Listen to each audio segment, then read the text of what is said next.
Hello guys, I am Shrimati Pushpalata Chaudhary. तो welcome to my class. फिर से एक नए वीडियो के साथ में आज हम कुछ पेसिव और एक्टिव के बारे में बात करेंगे, है ना। हम ग्रामर के उस जगह पर आ गए हैं जब हमने सारे सेंटेंस कर लिए हैं और अब हम सब्जेक्ट और ऑब्जेक्ट को अच्छी तरह से जानने लगे हैं, वर्ब की फॉर्म को हम अच्छे से जानने लगे हैं। तो मुझे उम्मीद है कि हम पेसिव को बहुत अच्छे से समझ में लेते हैं। पेसिव भी बहुत एक इम्पॉर्टेंट रोल अदा करता है आपकी स्पोकन इंग्लिश में और आपके ग्रामेटिकल स्पीक इंग्लिश में और आपकी क्लास वर्क में भी।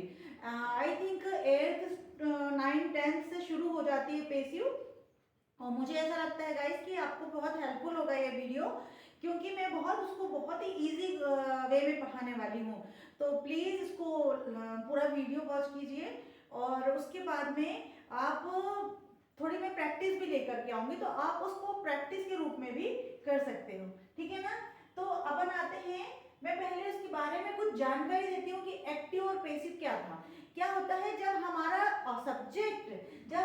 सब्जेक्ट कोई काम करता है, I you he she they we Riya ही, है ना। ये जब कोई काम करते हैं तो ये सारे के सारे एक्टिव होते हैं, है ना। यानी इनके द्वारा कोई काम किया जाता है, ठीक है ना। लेकिन अब जब ऑब्जेक्ट की बात आती है, आई थिंक ये सब्जेक्ट हो गया, ये वर्ब हो गया और ये ऑब्जेक्ट हो गया। अब हम क्या करेंगे कि ऑब्जेक्ट को के द्वारा ये काम किया जाता है, यानी जो सब्जेक्ट के द्वारा किया जाता है, लेकिन हम ऑब्जेक्ट को क्या करेंगे, अब हमको सामने लेकर के आएंगे। सपोज इधर एक एग्जांपल देख लेंगे, आई प्ले फुटबॉल, मैं फुटबॉल खेलता हूँ, कोई बात नहीं, लेकिन हम इसको ऐसे भी बोल सकते हैं कि फुटबॉल मेरे द्वारा खेली जाती है, ये भी बोल सकते हैं।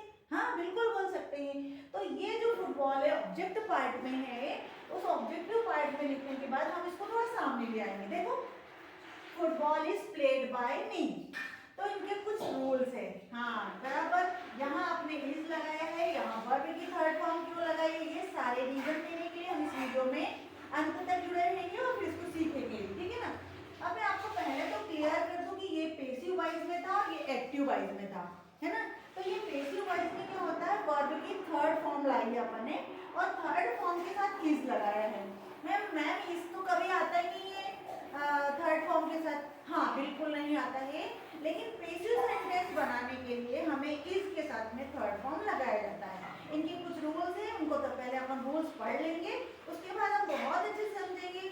और गाइस मैं बिल्कुल कह सकती हूँ दावे के साथ कि आप इस वीडियो को देखने के बाद आप पेसिव और एक्टिव को बहुत इजी, बिल्कुल खेल खेल में बना लेंगे, है ना। तो पहला नियम मैं बताती हूँ। एक्टिव तो मुझे लगता है कि अगर आपने टेंस पढ़ लिए हैं तो आपको बन चुके हैं, है ना। तो एक्टिव अगर नहीं बन रहा तो प्रीवियस वीडियो में मैंने कुछ टेंस के सब्जेक्ट डाले हुए हैं, वीडियो डाले हुए हैं, तो आप उनको देख सकते हो, यू कैन वॉच, ओके। अब हम देखेंगे कि इसके कुछ रूल्स होते हैं। जैसे पहला रूल होता है कि जो पेसिव में हम उसको चेंज कर सकते हैं केवल और केवल जब उसमें ऑब्जेक्ट, यानी उसमें ऑब्जेक्ट वाले वाक्यों में हो, है ना। कोई ऑब्जेक्ट उसके साथ होना ही चाहिए, ठीक है ना, ऑब्जेक्ट उसके साथ हो। अब जब ऑब्जेक्ट का मतलब क्या होता है, ये आपको पता है कि सब्जेक्ट कोई काम करता है और वर्ब के बाद जो आता है, तो जिसका असर उस पर पड़ता है। भाई आई प्ले फुटबॉल, प्ले तो वर्ब है, तो वर्ब को किसके ऊपर इफेक्ट पड़ रहा है, इसके पर ना, क्या खेली जा रही है, फुटबॉल खेली जा रही है। तो ये जो काम कर रहा है, ये जो एक्शन कर रहा है, वो फुटबॉल से कर रहा है ना, तो इस ऑब्जेक्ट का होना बहुत जरूरी।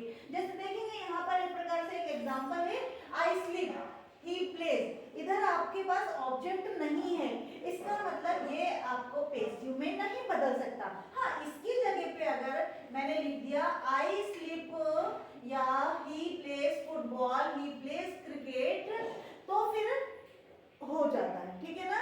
इसको हम पेसिव में बदल सकते हैं, है ना, ऑब्जेक्ट होना बहुत जरूरी, ठीक है।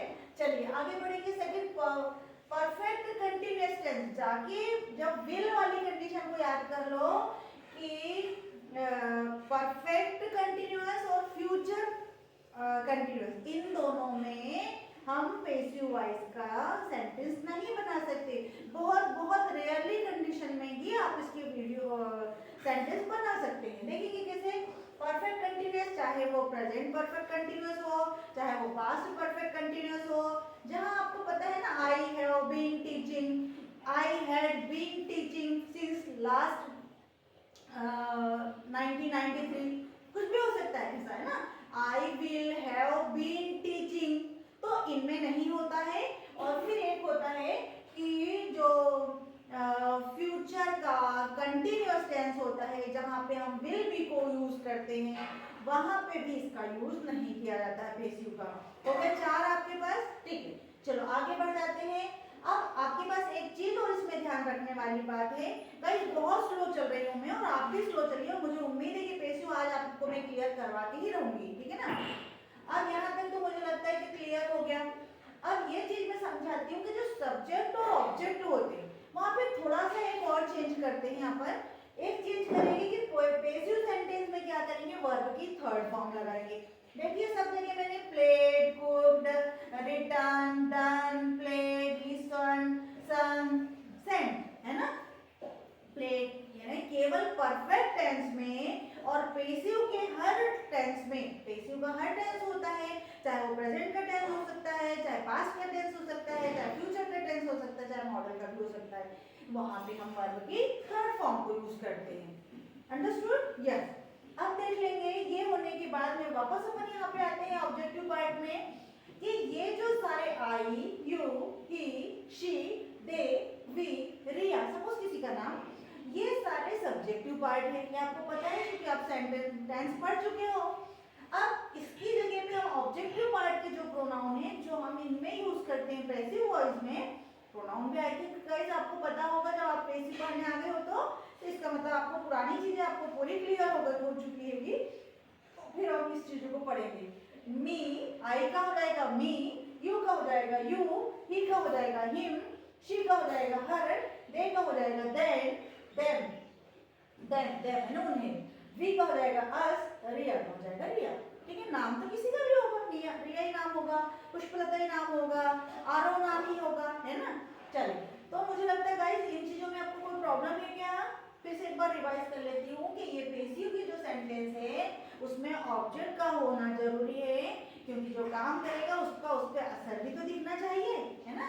चलिए, फिर परफेक्ट कंटीन्यूअस वाक्यों में पेसिव में नहीं बदला जा सकता है, एक्सेप्शन हो सकते हैं, कुछ रेयरली कंडीशन हो सकती है ना। ऐसे फ्यूचर कंटीन्यूअस में भी पेसिव नहीं बनाया जा सकता है। फिर होता है वर्ब की थर्ड फॉर्म का यूज करते हैं, और हेल्पिंग वर्ब में अभी आपको बता देती हूँ, और ये आपके ऑब्जेक्टिव प्रोनाउन है और ये आपके सब्जेक्टिव प्रोनाउन है ना। अब एक चीज को और वापस आ जाते हैं अपन, क्या होता है हर टेंस में आपको हेल्पिंग वर्ब की जरूरत पड़ती है। तो आपको पता है is, am, are, do, does, ये सारी की सारी आपकी हेल्पिंग वर्ब्स होती है ना। तो जैसे जैसे मैं सेंटेंस में आगे आते जाऊंगी या पेसिव की सेंटेंस बनाते जाएंगे, मैं आपको बताते जाऊंगी कि कौन सी हेल्पिंग वर्ब कहाँ पे कैसे बदली जाती है ना। फिर साथ में एक चार्ट भी मैं दे दूंगी लास्ट में वीडियो के अंत में। तो गाइस मुझे उम्मीद है कि आप शुरू करते हैं तो आपको बहुत अच्छे, बिल्कुल आप pay attention to here's, okay. तो अब हम आते हैं एक्टिव के, तो मुझे एक बार रिवाइज करती हूँ। देखिए, आई प्ले फुटबॉल, मैं फुटबॉल खेलता हूँ।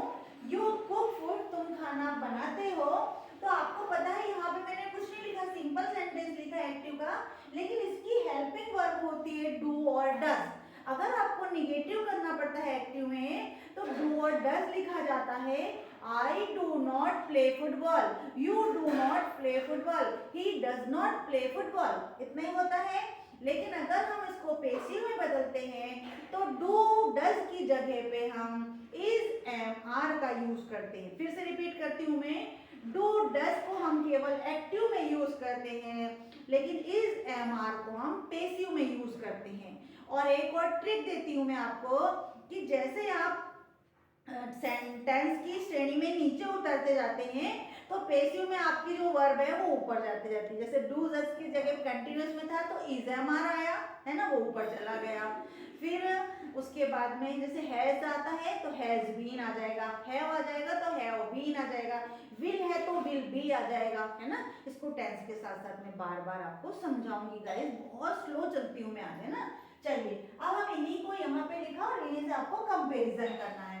कंपेरिजन कैसा करना, देखिए इसका जो सब्जेक्ट, इसका जो होता है सब्जेक्ट प्लस वर्ब की first form and then object होता है, ठीक है ना। लेकिन यहाँ पे एक ऑब्जेक्ट होता है और ये जो सब्जेक्ट का काम करता था, ये देखो ये जो ऑब्जेक्ट का काम करता है अब वो यहाँ पर सब्जेक्ट का काम करेगा, ठीक है ना। और ये वाला जो काम था वो कहाँ चला गया, वो इधर चला गया, इसलिए मैंने इसको सब्जेक्ट और सब्जेक्ट ही लिखा, ऑब्जेक्ट ऑब्जेक्ट ही लिखा है, ठीक है ना। अब ये दोनों ट्रांसफर हो जाएंगे इस तरह से, ठीक है। देखो कैसे होंगे, object plus is MR plus verb की थर्ड फॉर्म देन ऑब्जेक्ट। अब इसको चाहे हम यहाँ पे सब्जेक्ट भी लिखेंगे, यहाँ ऑब्जेक्ट भी कर सकते हैं, है ना। बट मैंने समझाने की दृष्टि से कि आप कंफ्यूज नहीं हो इसलिए मैंने इस प्रकार से लिखा हुआ। इसका सब्जेक्ट अब ये हो गया। अब ये एसयू की इज एमआर हेल्पिंग वर्ब थी, फिर से रिपीट करती हूँ, यहाँ पे एक्टिव में डू डज थी, सिंपल प्रेजेंट की बात कर रही हूँ, तो सिंपल प्रेजेंट में आपको डू डज की जगह पे इज एमआर लिखना पड़ता है ना, काय के लिए, पेसिव के लिए। और इज एमआर के साथ में आपको वर्ब की थर्ड फॉर्म यूज करनी पड़ेगी और सब्जेक्ट तो एज इट इज आपका जो ऑब्जेक्टिव प्रोनाउन में आ रहा है, ठीक है ना। तो इसको आपको ऑब्जेक्टिव प्रोनाउन कर लेंगे, है ना, ठीक है। चलिए आगे बढ़ते हैं यहाँ पर, अब शुरू करते हैं। देखो आई प्ले फुटबॉल, मैं फुटबॉल खेलता हूँ, तो अब फुटबॉल की हमारी object, football is played bye me, football मेरे द्वारा खेली जाती है ना। Food is cooked bye you, food is cooked bye you, खाना तुम्हारे द्वारा बनाया जाता है, ठीक है ना। फुटबॉल इज प्लेड बाय मी, मेरे द्वारा फुटबॉल खेली जाती है ना। चलिए, food is cooked bye you, तुम खाना बनाया जाता है तुम्हारे द्वारा, ठीक है ना। अब ही के साथ देख लेंगे, he writes a letter, simple sentence में चल रहा है, तो he writes a letter, letter लिखता है, वह एक लेटर लिखता है। A letter is written by him, letter उसके द्वारा लिखा जाता है, एक लेटर लिखा जाता है किसके द्वारा, उसके द्वारा। तो ही का क्या हो गया यहाँ पे, हिम हो गया, ठीक है। अब देखेंगे शी डज होमवर्क, वह होमवर्क करती है ना, उसका खुद का होमवर्क वो करती है, तो यहाँ पे अपन डज है तो यहाँ पे आएगा होमवर्क इज डन, डू उसकी फर्स्ट फॉर्म थी तो यहाँ पे अपन थर्ड फॉर्म लगाएंगे, homework is done by her, homework उसके द्वारा किया जाता है। Now see they play cricket, way cricket खेलते हैं, तो cricket is played by them. देखो मैंने फिर से क्रिकेट यहाँ था, सब्जेक्टिव पार्ट में आ गया, cricket is played by them, they का क्या हो गया, देम हो गया।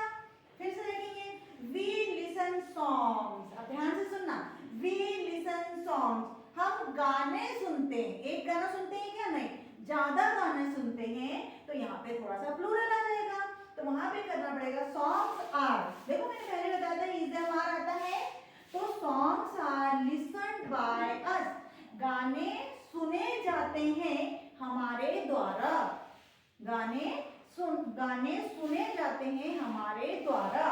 चलिए देखिए, रिया सिंग्स अ सॉन्ग, रिया एक गाना गाती है, अ सॉन्ग एक गाना किसके द्वारा गाया जाता है, रिया के द्वारा।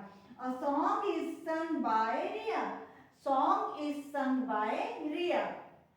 ही सेंड्स मी, उसने मुझे भेजा, उसने मुझे भेजा, एक मैंने इसलिए लाया कि एम का यूज नहीं हुआ था, तो उसने मुझे भेजा।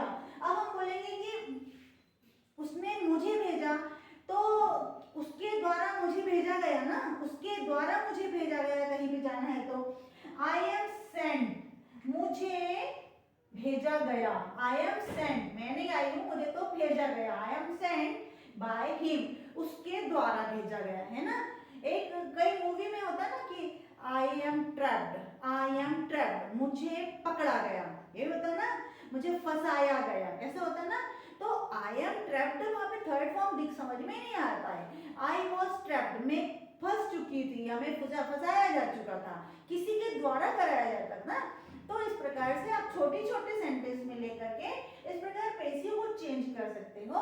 और ये वाला सेंटेंस जो सिंपल प्रेजेंट टेंस में था, तो गाइस मैं उम्मीद करती हूँ कि जहाँ पे आप डू डज का यूज करते थे वहाँ इज एम आर का यूज करके आप इसको बहुत जल्दी क्लियर कर लोगे। और गाइस ये वीडियो आपको हेल्पफुल होगा, ये मेरा प्रॉमिस है।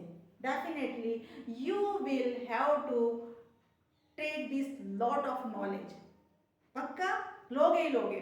सो if you have desire, so you can do it everything. So keep on moving, keep on practicing, and thank you for watching me this video.